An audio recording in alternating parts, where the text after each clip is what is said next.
today we will be discussing the Microbiology NEET PG 2025 questions, and I am Dr Anitha G, your Microbiology NEET PG faculty in DigiNerve. So before we go into the questions, let me first assess the questions which were asked in NEET PG 2025. So there were approximately 14 to 15 questions from micro, and most of them were case-based questions. 10 to 11 were case-based questions.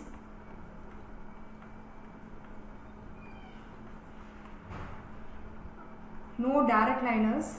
Some 2 to 3 questions were straightforward questions.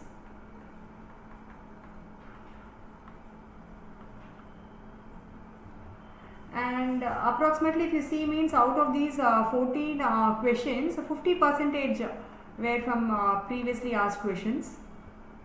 So if you go through the previous year question papers from DigiNerve, means you will be able to answer 7 to 8 questions. And the level of difficulty, if you see, means it is a moderate level question paper, not that tough and all. So going to the question, the first question is: a 5-year-old child presents with intense perianal itching, predominantly during night time. Microscopic examination reveals the following egg. Which organism is most likely responsible for this condition? So this is a very straightforward question. The hints in this question is: first, it is a child. Next, if you see, means the child is having perianal itching. Very important hint point in this question. Perianal itching is present, and they have given an image here. So if you see the image, means it very well points towards enterobius vermicularis. So you are able to see a plano-convex kidney shaped egg. Okay, so it's a very straightforward question. Perianal itching, child, and they have given the image plano-convex egg. So it is enterobius vermicularis. If at all it is ankylostoma or trichoris, means ankylostoma you will be having egg with blastomeres. 3 to 4 blastomeres will be present. Trichoris, if you see, means you will be having egg with mucus plugs on either sides. Okay, very classical history. Perianal itching, child, and you are having a plano-convex egg. No doubt and all, straightforward question. It is enterobius vermicularis. This is also a previous year question. Very straightforward question. Perianal itching with plano-convex egg. It is enterobius vermicularis. Next, a patient presents with chronic cough, weight loss, intermittent low-grade fever. Fungal culture from respiratory sample shows a yeast with narrow-based budding. Which of the following is most probable diagnosis? This is also one of the questions from previous year question paper.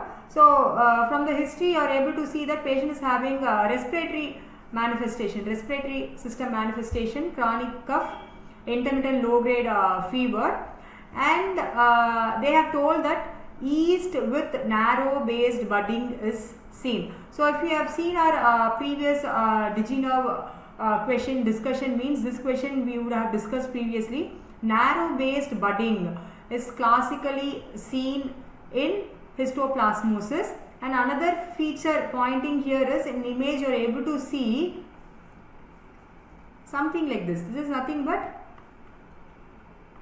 tuberculate macroconidia. Tuberculate macroconidia. This question we have discussed in our discussion. Tuberculate macroconidia with narrow based budding. So the answer here is histoplasmosis.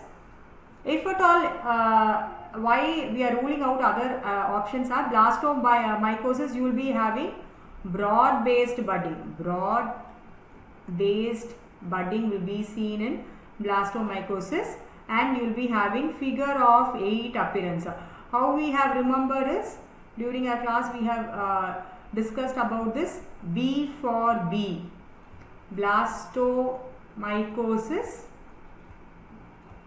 broad based budding. Okay, B for B.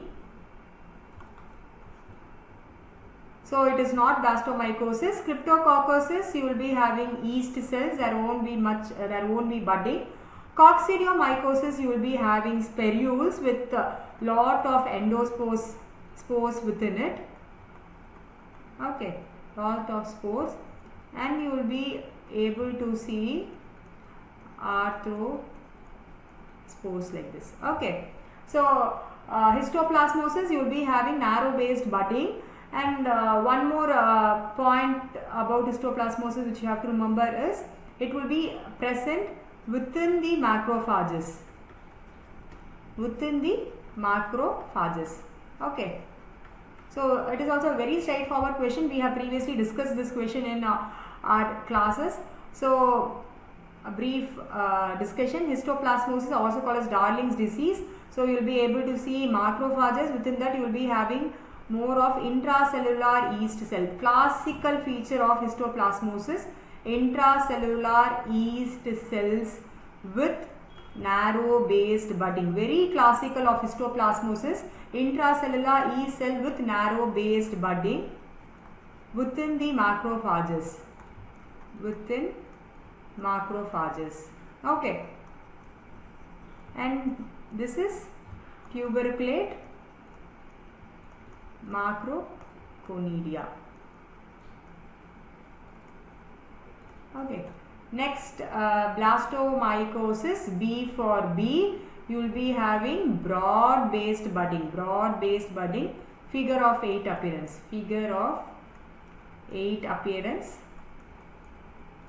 and you will be having broad based budding.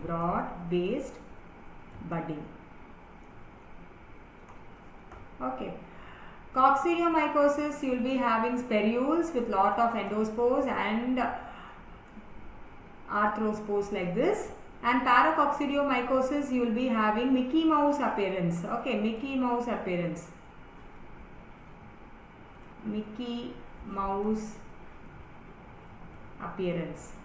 So how we have remembered this?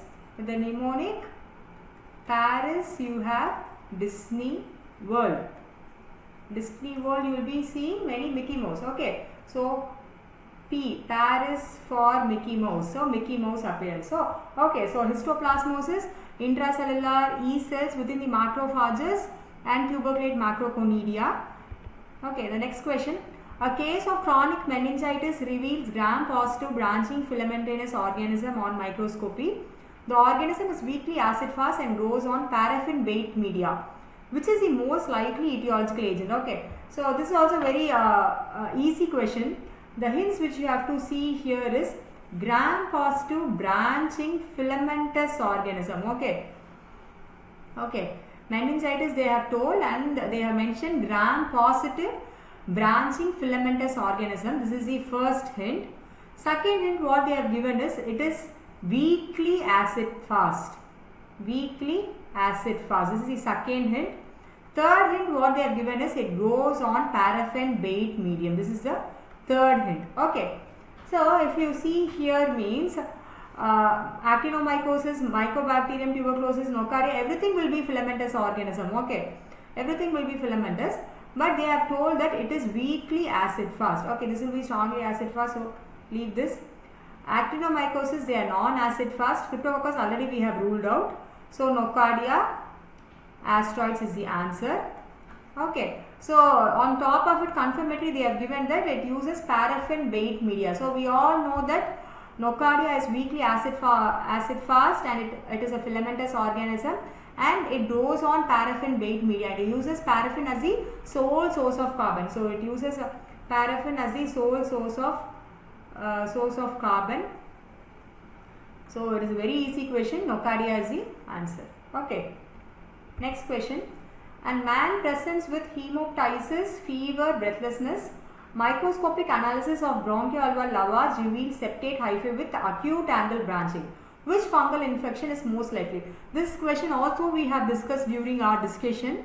Okay, very easy question. Hemoptysis, fever, breathlessness. Okay, patient is having some respiratory tract manifestation. Okay, along with that they have told that septate hyphae with acute angle branching. Okay, septate hyphae V shaped, acute angle branching. Okay, and the hyphae are septate. So this classical of aspergillosis. Okay, if at all it was mucormycosis means what they would have given? They would have mentioned that aseptate broad hyphae. Okay, that is not given. They are given septate hyphae with acute angle branching. Okay, histoplasmosis, just we have seen, it shows intracellular yeast cells within the macrophages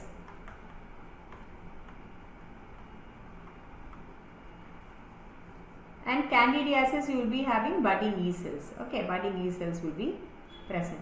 So classically they have given here septate hyphae with acute angle branching pointing towards aspergillosis. Very straightforward question. All these questions we have discussed earlier in our discussion.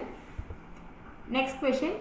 Adult presents with painful oral vesicle with facial discomfort. Jan's smear examination shows multinucleated Jane cells with intranuclear inclusion. Identify the most probable causative virus. Okay, this is also a very important question. Most of the time they will be asking question from inclusion bodies. Okay, most of the time they will be asking the questions from inclusion bodies. So here the hint given is, first the patient is having painful oral vesicle. This is the first hint given. Painful oral vesicle is present. Next hint which they have given is Jan's smear is done, which shows intranuclear inclusion bodies. Intranuclear inclusions bodies. Okay, well, how we have remembered?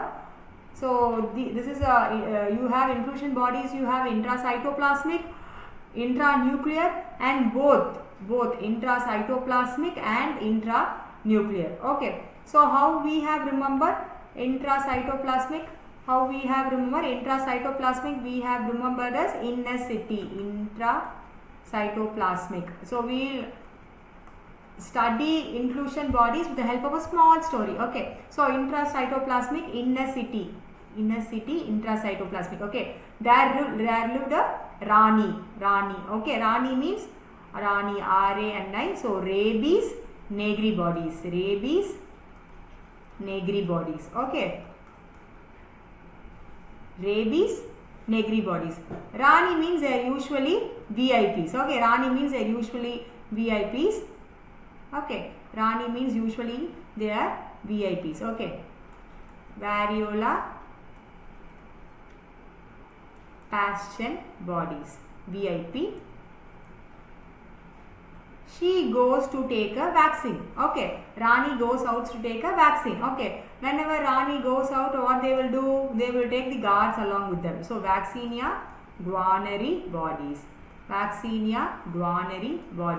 There she meets her. She goes to take vaccine. There she meets her FB friends. Foulpox, Bollinger bodies. Okay, they go to a mall. Okay, there she meets two of her friends, Henderson and Peterson. HP body. Mall, molluscum contagiosum, HP bodies. Okay, there she sees, come meet my wife. Okay, so this is for both intracytoplasmic and intranuclear inclusion bodies. CMV, owl's eye appearance, measles, Wharton, Finkeldy bodies. Okay, for intranuclear the mnemonic is happy. Okay, H for herpes, A for adeno, P for polio, one P is silent, Y for yellow. Okay, we all know that herpes simplex, it affects the it has two, HSV1 and HSV2. HSV1 affects the trigeminal ganglia. You will be having painful vesicular lesions. Okay, so it will usually affect the lips. So the intranuclear inclusion body that you have to remember is Lipscott bodies. Okay, Lipscott bodies. Okay, next, yellow fever, how we have to remember is yellow fever has not invaded India still. It is a foreign disease. It is a tourist disease. So you just remember as Taurus bodies for yellow fever. Okay, tourists, what they will do? They will usually counsel people how to go, where to go. So yellow fever, it produces Taurus body and councilman bodies. Okay, so is a mnemonic clear? So inclusion bodies, you have intracytoplasmic, you have intranuclear, you have both intracytoplasmic and intranuclear. In intracytoplasmic, how to remember? In a city, in a city, IC. Okay. There lived a Rani. R for rabies. N for Negri. Rani means usually they are VIP. Variola passion. She goes outside to take vaccination. So vaccinia, usually whenever they go out, they take guards with them. So vaccinia, guanary bodies. There she goes and meets her FB friends. Okay, foulpox, Bollinger bodies. They all go to a mall. Molluscum contagiosum. She meets two of her friends, Henderson and Peterson. Okay, and they say, come meet my wife. Come meet my wife. C. CMV. O. Owl eye appearance. Meet my wife. Measles, Wharton, Finkeldy bodies. Okay. And intranuclear, the mnemonic is happy. Okay. 1 P is silent. H for herpes, A for adeno, P for polio, L for yellow fever. Herpes, you have HSV1 and HSV2.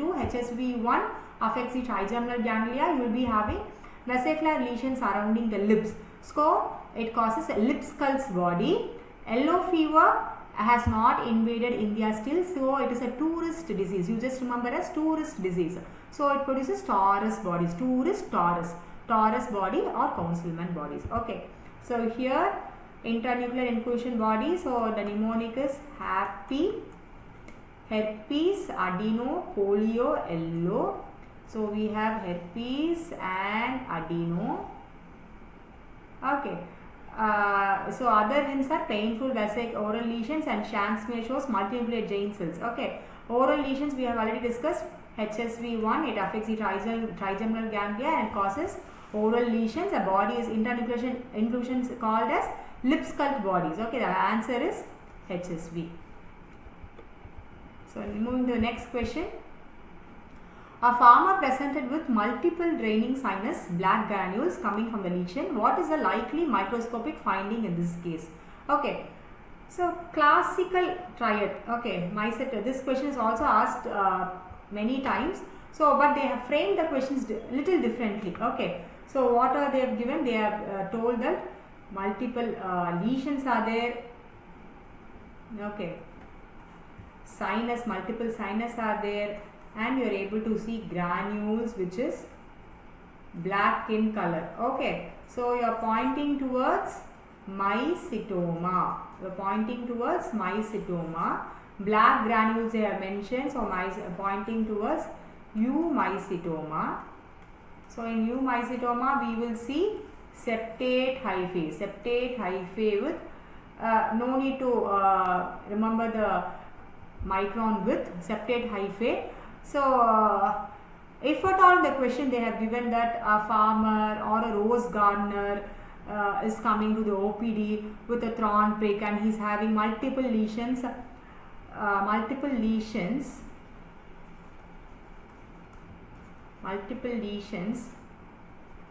along the lymphatics. If suppose such a question has been asked, means the answer is sporotrichosis, and here you will be appreciating septate hyphae with flower rosette arrangement. Okay, but the question is not like that. They have asked draining sinus is present, black granules is present, so it is clearly pointing towards eumycetoma. So just septate hyphae. Okay. Next question. A patient arrives with hypotension, fever, joint pain, petechiae on limbs, respiratory distress. There is neck stiffness and photophobia. Which of the following is most likely diagnosis? Okay. So, the hint in this question is, first you have to go through the question properly. The hint in the question is petechiae is present, signs of shock is seen. Okay.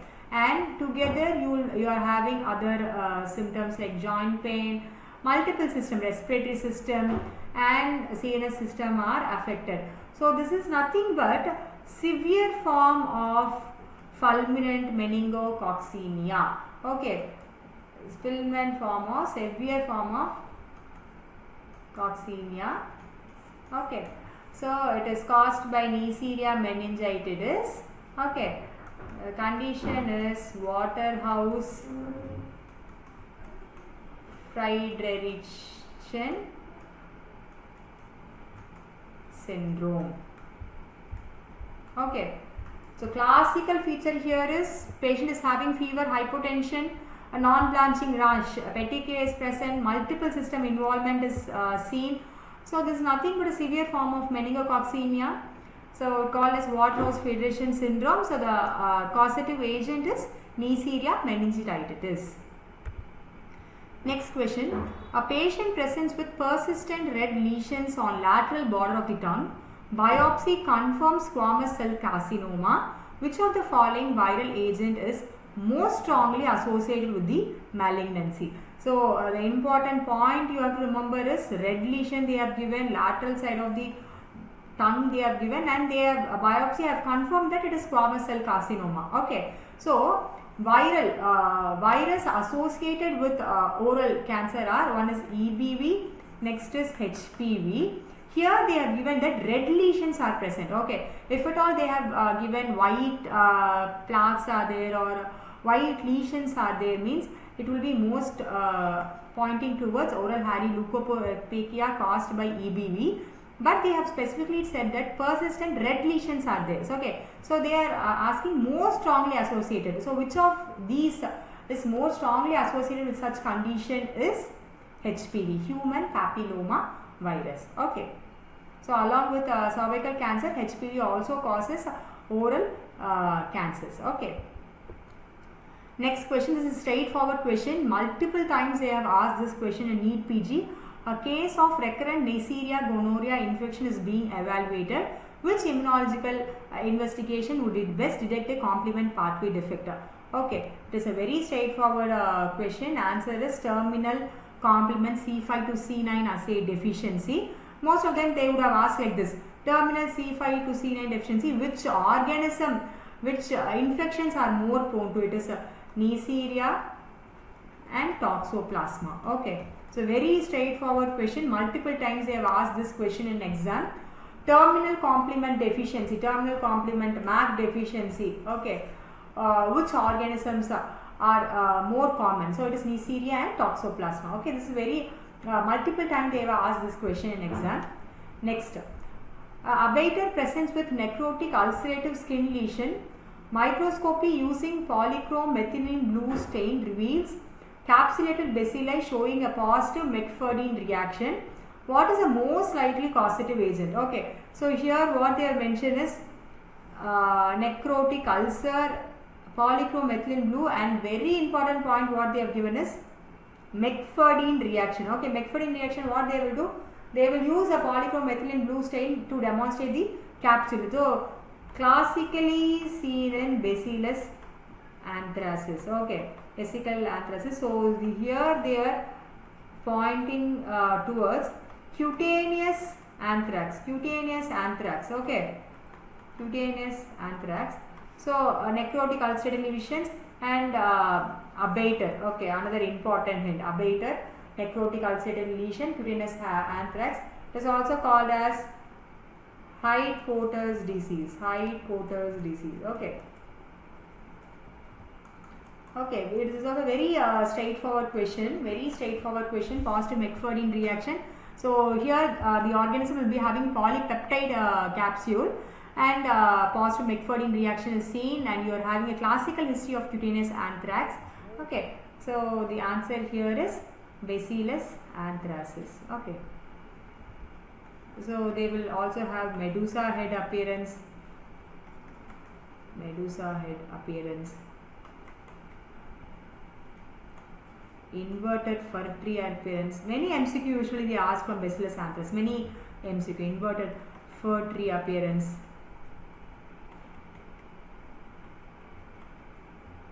Okay, and they have a polypeptide capsule. Polypeptide capsule. Okay, so very easy question, very straightforward question. Next, man from endemic region has developed progressive leg swelling. Peripheral smear reveals the following parasitic organism. pathophysiological mechanism is most likely responsible. Okay, so very easy question. First you see the image. What are you able to see? You are saying some thread-like structure. So nothing but a microfilaria. Okay. No need to worry which microfilaria, whether it is Uchilaria or Bugia, no need to worry. You are able to see some microfilaria. They have told that patient is having progressive leg swelling. Okay. So what is this condition? It is nothing but chronic filariasis. So immune response towards these dead worms. Okay, what happens is to dead worms, immune response activates, and there will be granulomatous reaction and fibrosis, which gradually causes lymphatic obstruction. Okay, which gradually causes lymphatic obstruction, leading to elephantiasis.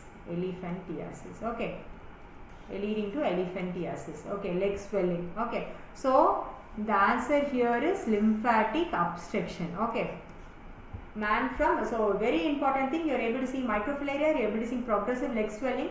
This is nothing but immune response towards the dead worm. You will have granulomatous reaction and fibrosis, which gradually leads to lymphatic obstruction. Okay, leading to elephantiasis. So the answer is lymphatic obstruction.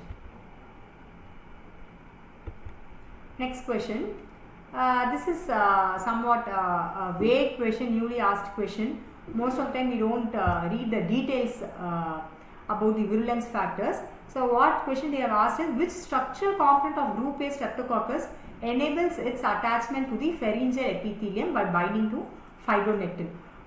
Till this time what we have always read is group A streptococcus means the most important virulence factor is M protein, but that is not given in the option. Instead they have given lipoprotein, lipoteichoic acid, capsule, flagella. We all know that gram positive will have an important extra thing called as teichoic acid, which will help in the adhesion. Okay, so lipoteichoic acid is the answer. Okay, if at all M protein was given, means M protein would be a most correct answer. Next question. This question also they have asked, I think in last year or last before year. What is the best PCR method used to diagnose organisms? Read that, organisms causing meningitis. Okay, all these PCRs will help in the identification of the organism. But what they have asked is multiple organism. Different organisms means it is multiplex PCR. Multiplex PCR will help in the identification of multiple organism. Whereas nested PCR, what they will do is, they will help in identification of organism with maximum characteristics. Okay, same organism with maximum characteristics. Okay, so multiple organisms means it is multiplex PCR. Okay. Next question. A 25-year-old sewage worker presents with a fever lasting a week followed by sudden weakness. He has conjunctival suffusion, jaundice, oliguria. Lab finding shows raised bilirubin. What is the most likely diagnosis of? Okay, very straightforward question. Multiple times they have asked this question in exam. Sewage worker, first point. Next point, fever, conjunctival suffusion. If at all you see conjunctival suffusion anywhere, means it is leptospirosis. Okay, so you are having some hemorrhage manifestation. Jaundice, so liver manifestation is there. Oliguria, so renal manifestation is there. So hepatorenal hemorrhagic syndrome, where is it seen? It is seen in Weil's disease. Okay, you will have rainy season, rice paddy field, farmer, sewage worker, all these are more prone, and another are rodent's urine, water contaminated with the rodent's urine. Okay, so hepatorenal hemorrhagic manifestation, conjunctival suffusion, The very classic hint given in this question pointing towards leptospirosis. Okay, leptospirosis, brucellosis, enteric fever, dengue hemorrhagic fever, everything will have fever manifestation, hepatic manifestation, but they will be having retroorbital pain and all, but conjunctival suffusion is a classical feature of leptospirosis. Next question. Several residents in a village develop watery followed by bloody diarrhea after consuming unpasteurized milk. Stool microscopy reveals gram-negative curved bacilli with polymorphonuclear leukocytes. Identify the most likely pathogen. Okay, so as soon as you see in watery diarrhea, unpasteurized milk, you should not jump towards Staphylococcus aureus, because here what they have given is gram-negative. Okay, Clostridium perfringens we know that is gram-positive rod. Staphylococcus aureus we know gram-positive cocci. So both these options are not there. Okay. So you are left out with Vibrio parahemolyticus and Campylobacter jejuni. Okay. Both are gram-negative bacilli. Here extra point they have given is unpasteurized milk. Okay. Unpasteurized milk. Vibrio parahemolyticus usually watery diarrhea or dysentery follows consumption of seafoods. Seafoods like oysters. Okay. Here such history they have not given. Campylobacter jejuni usually it occurs following poultry and unpasteurized milk. Take of poultry and unpasteurized milk. So the answer here is Campylobacter jejuni. So it is also associated with Guillain-Barré syndrome. Most of the time they have asked like this Campylobacter jejuni. They have given a classical history of Guillain-Barré syndrome in previous year questions and asked which of the bacteria are associated. This time they have lightly twisted the question. Bacilli with they have given us which gram-negative bacilli which is associated with diarrhea after consumption of unpasteurized milk. So the answer is Campylobacter jejuni. Okay, so we have discussed all the questions which were asked from the micro part in NEET PG 2025. So almost all the questions were discussed in our previous discussion in DigiNerve, and most of the questions were case-based scenarios only. But if at all you read the questions properly and if you see the hints properly and if you have go through our previous MCQ discussions and our classes, means it will be very easy for you to crack these questions. Thank you.